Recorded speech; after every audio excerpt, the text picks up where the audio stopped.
এরপর 3 নম্বর 3-এর 1 3-এর 1 বলা আছে 1 প্লাস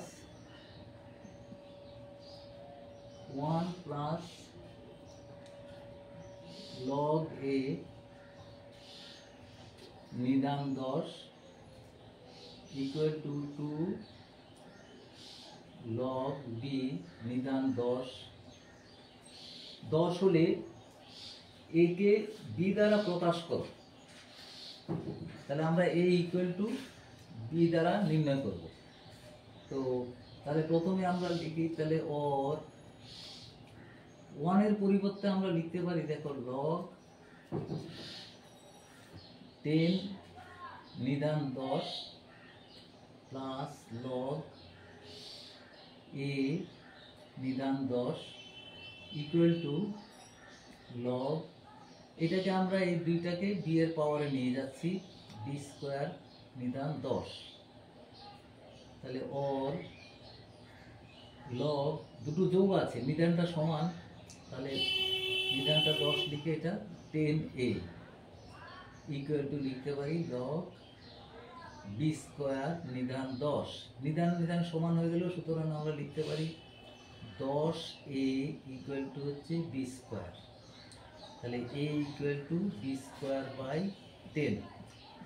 a কে b দ্বারা প্রকাশ করা হয়ে গেল, এইখানেই শেষ অঙ্কটা, এটাই অ্যান্সার। এরপর আসছে 2 নম্বর। 2 নম্বরটা একই, যে x কে y দ্বারা প্রকাশ করো। যে সম্পর্কটা দেওয়া আছে 3 প্লাস log x নিদান 10 ইকুয়াল টু হচ্ছে 2 log y নিদান 10। তো এখানে আমরা দেখো 3 into 1 লিখতে পারি। তা আমরা লিখতে পারি 3 into 1 এর পরিবর্তে লিখতে পারি আমরা log 10 নিদান 10 প্লাস log x নিদান 10 ইকুয়াল টু এটা লিখতে পারি log y স্কয়ার নিদান 10। और এটাকে আমরা এখানে তুলে দিতে পারি log 10 কিউব নিদান 10 প্লাস log x নিদান 10 equal to log y square নিদান 10। দেখো এই দুটো এবার আমরা গুণ আকারে লিখব, log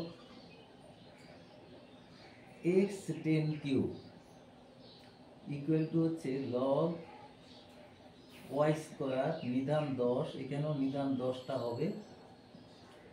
তাহলে এই নিদান 10 সমান সমান হয়ে গেল, তাহলে আমরা লিখতে পারি 10 কিউব মানে 1000, x equal to y square. সুতরাং x ইকুয়াল টু লিখব y স্কয়ার বাই 1000। এটাই x কে y আকারে প্রকাশ করা হয়ে গেল এবং এটাই অ্যান্সার।